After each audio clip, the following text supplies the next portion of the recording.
Okay, so good afternoon, everyone. Thanks for joining today's Lunch and Learn. This session isn't about turning you into marketeers, and it's definitely not a deep dive into social media.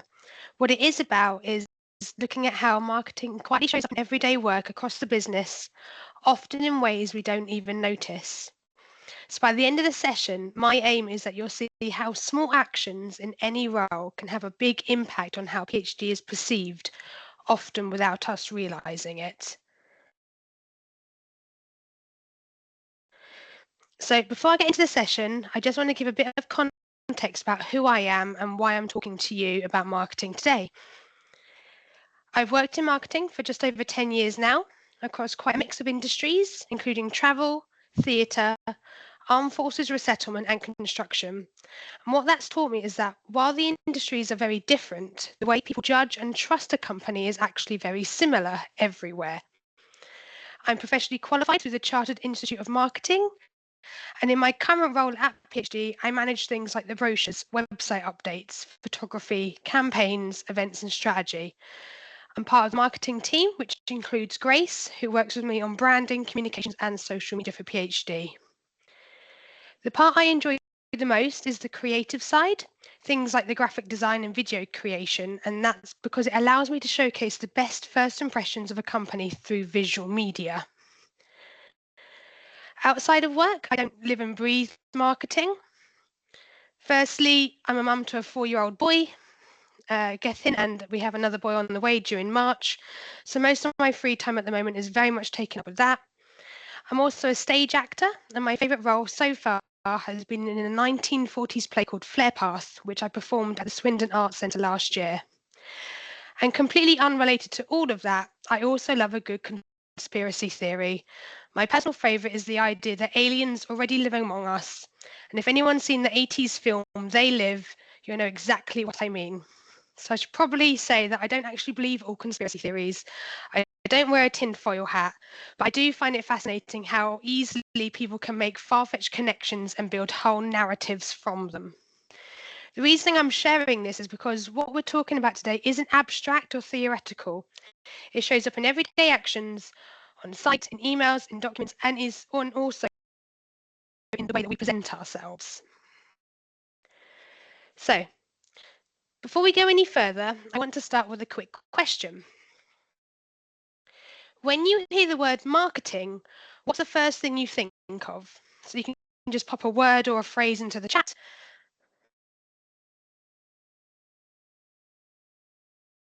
Yeah, cold calls.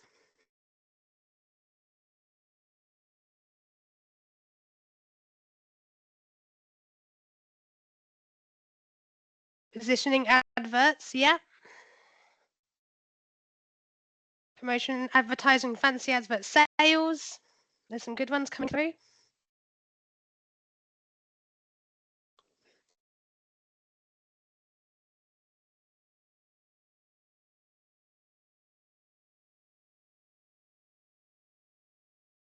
Fab. Yeah, so there's some really kind of good ideas there. So most of the time, answer the things like adverts, social media, campaigns, maybe branding or logos. And those things are marketing, but they're only part of the picture. Some of you might remember that at previous staff conferences, Lloyd has talked about the idea that we're all marketeers for PhD. This isn't a new concept, and it's not something marketing invented to make more work for everyone.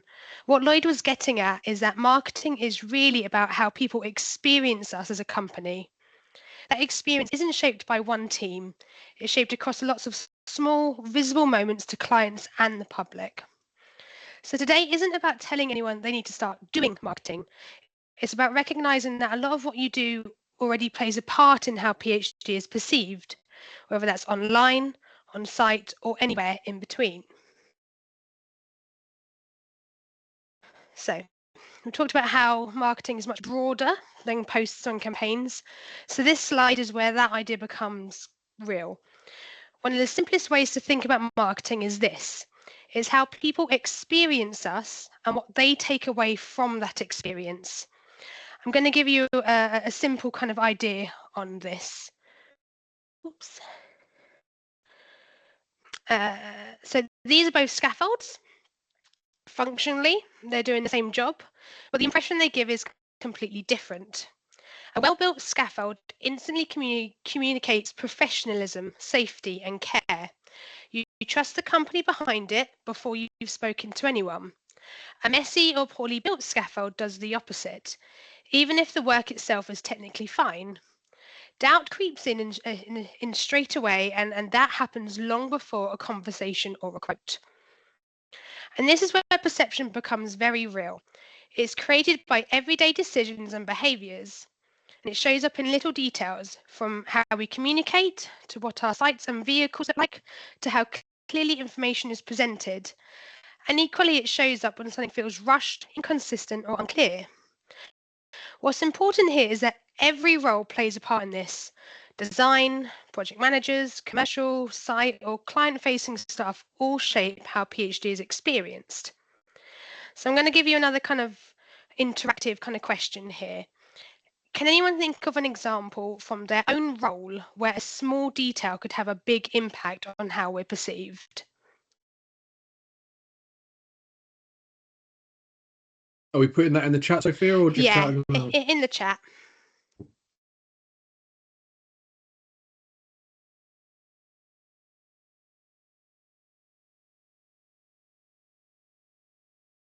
Yep, dirty vehicles, spelling mistakes in documents, spelling someone's name wrong, yes. First impression when onboarding new staff, that's true.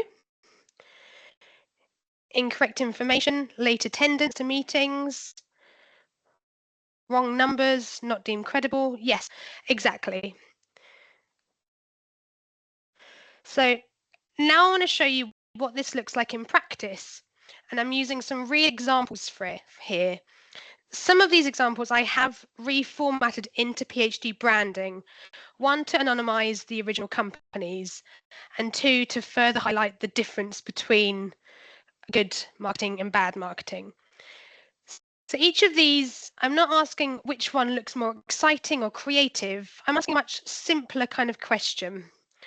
Which one gives you more confidence in the company behind it?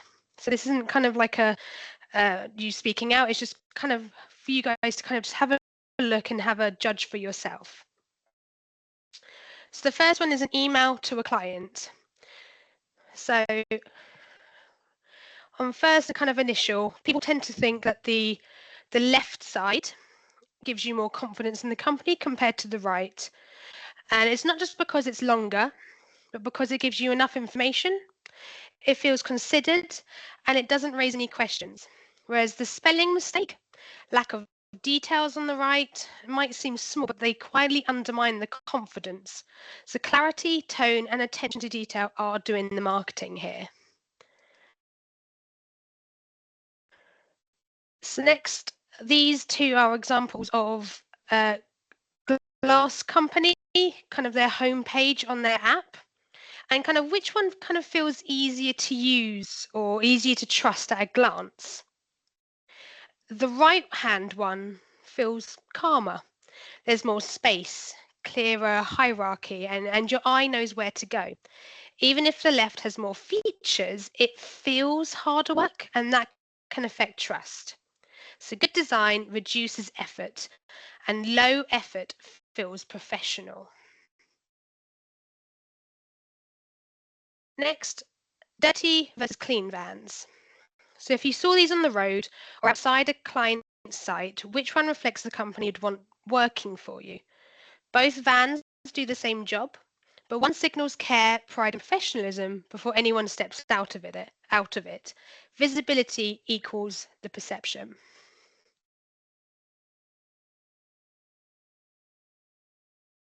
So two kind of documents here. So which one would you rather receive as gone back. So which one would you rather receive as a client? The formatted version, it's easier to scan, easier to understand, and it feels more deliberate. But the other document feels rushed. People assume that thinking behind them was rushed too. And also there's no subheadings headings, there's no title, that it's very kind of blocky, so people find it very more difficult to read. Presentation influences how quality is judged. Next is meeting behaviours. So which meeting would you leave feeling more confident in the company? Things like preparation, punctuality, and engagement send strong signals about respect and competence. Even internal meetings shape habits that carry into client-facing ones.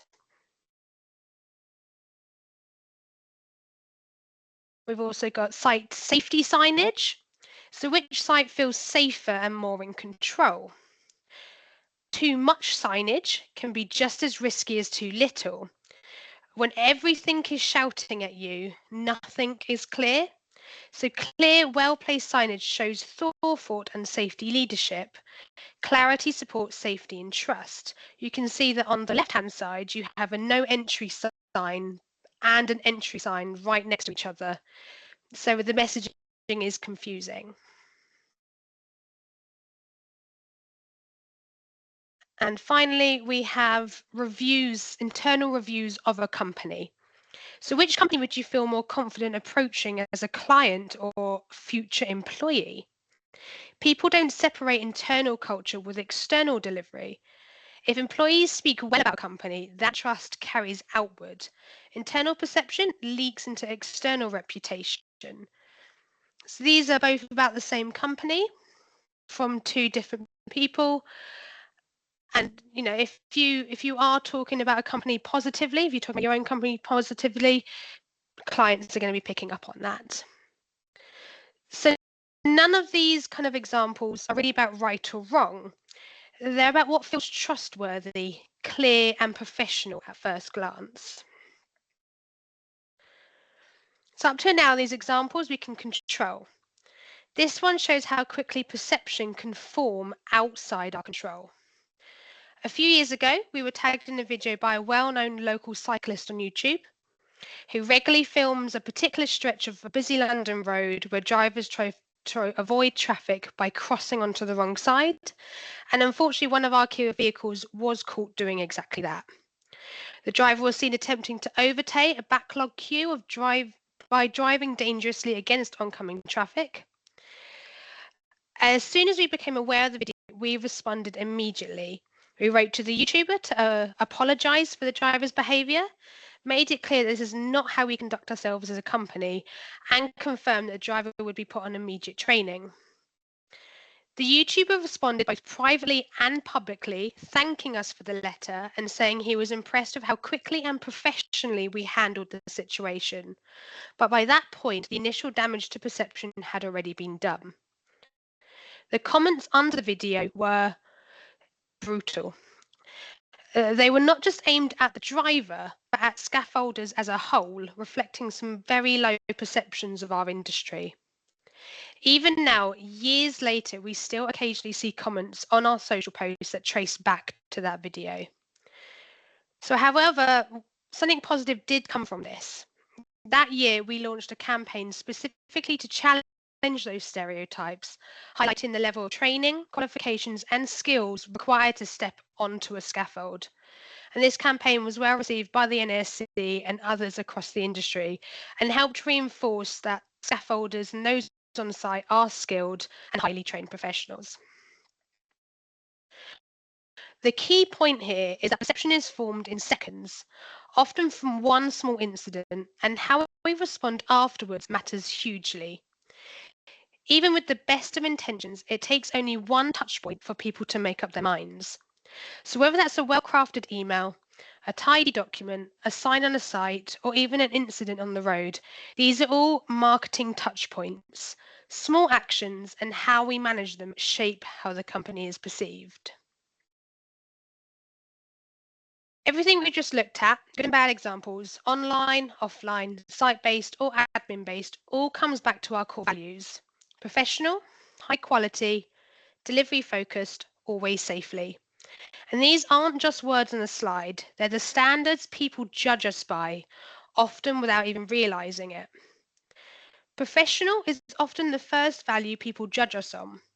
That shows up in things like how we speak to clients, how emails are written, how our vans look on the road, and how we behave in public. Even tone of voice on the phone matters. People form opinions very quickly, and professionalism sets the baseline for trust. High quality isn't just about the final scaffold being sound, it's also about the quality of our documentation, drawings, reports, signage, and handovers. A high quality job can be undermined if the paperwork or communication around it looks rushed or sloppy. For clients, those things are part of the same experience. Being delivery focused is about reliability.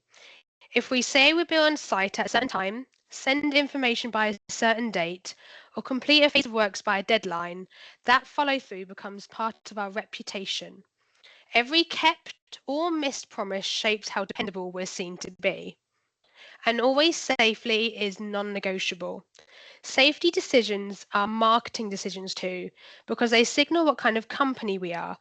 A safe site, safe behaviour, and safe choices tell clients, the public, and regulators that we take our responsibility seriously, even when it's inconvenient. So when someone sees one of our vans, receives an email from us, or watches a clip online, they're subconsciously asking, does this company look professional? Do they care about quality? Can I trust them to deliver? And are they operating safely? The same thing applies as much smaller everyday moments. A rushed email, confusing document, messy site.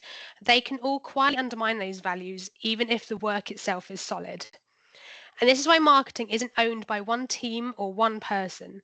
It lives across the whole business. Everyone contributes. Marketing doesn't sit in a bubble.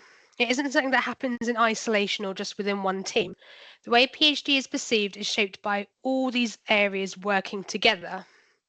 For example, sales shape perception through first conversations, follow ups, and how clearly expectations are set. Marketing supports that with consistent messaging, visuals, and how we present ourselves publicly.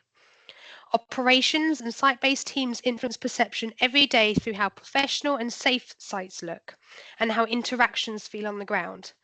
Health and safety reinforce trust through visible standards, behaviours, and decision making, even when no one is watching. Design engineering plays a big role through clear 3D designs, technical drawings, and BIM models that show precision and quality. Commercial and finance shape perception through how clearly costs, variations, and information are explained and how reliable and transparent that process feels. Yard, transport, and hoist and mast team contribute through organisation, vehicle presentation, and how smoothly things arrive and leave site. IT supports all of this quietly in the background through systems that work, communication that flows, and problems that are resolved quickly. And the senior leadership set the tone across everything through decisions, behaviour, and what is prioritised. None of this is about adding more work or asking anyone to suddenly become a marketeer. It's about recognising that what you already do has an impact, and small, thoughtful actions help reinforce trust and professionalism. The good news is that when everyone contributes in small ways, the overall impression of the company becomes stronger without anyone having to do anything extra. So, to wrap up here are a few practical things you can take away from today. Think before you hit send. Even small checks can prevent confusion or mistakes. Keep documents and files professional. Simple things like tidy formatting and clear titles make a big difference. Use consistent branding and tone. Whether it's an email or document or signage, consistency builds trust. And small habits equal big impressions.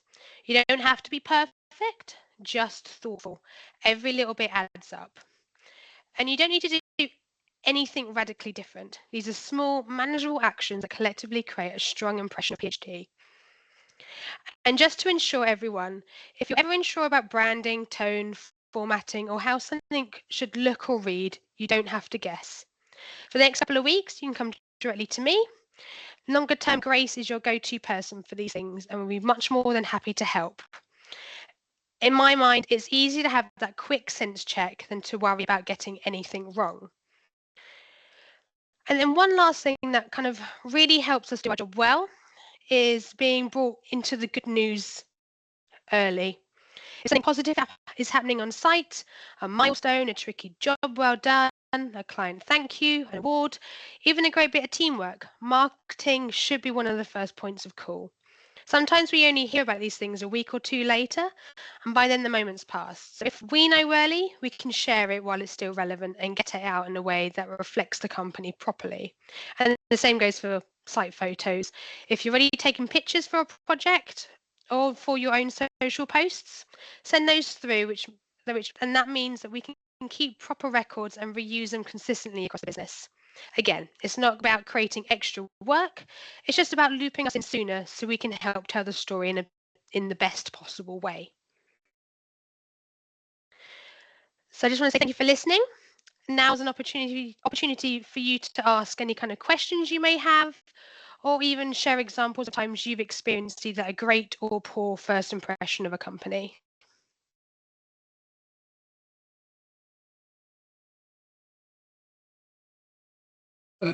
I'll go first. Okay, so I thought it was really helpful. But yeah, it's good actually. Everyone gets I think because it's from the outset, people form that opinion. So that's why, yeah, like attendance at meetings, all of that stuff. Like your first interaction with them, if you spell their name wrong, but it's in like the signature. So all of that stuff, and even having the professional tone of email. That's why it's so important. So yeah, all of those little things. It sounds nitpicky, but actually working to a high standard is, yeah, that's what hopefully sets us apart, because if everybody else is doing it wrong, then yeah, we've got a good opportunity. So yeah, I really enjoyed it. I thought it was a good reflection on the values as well. So some really good examples. I thought the one particularly about the team, how everyone feels into it, and how everyone else, yeah, everyone addresses it. It's yeah, really, really helpful. So thank you for that. Great, thank you, Danny. Anyone else, any questions? No questions, just an observation. I thought it was very well put together. My only concern is that not a lot of people that should be listening and understanding are on this call. Can we do like a campaign? How do we get it out to the rest of the team?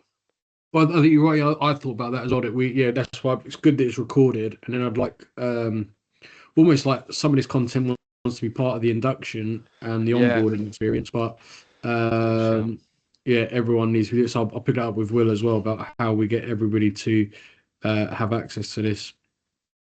Yeah, that's great concern there. So we have recorded this, so it will be going on to the marketing page of the hub, and we'll also can do a news article on the hub as well, which we promoted on a Monday upcoming as well. And then yes, in inductions would be a fantastic kind of addition as well.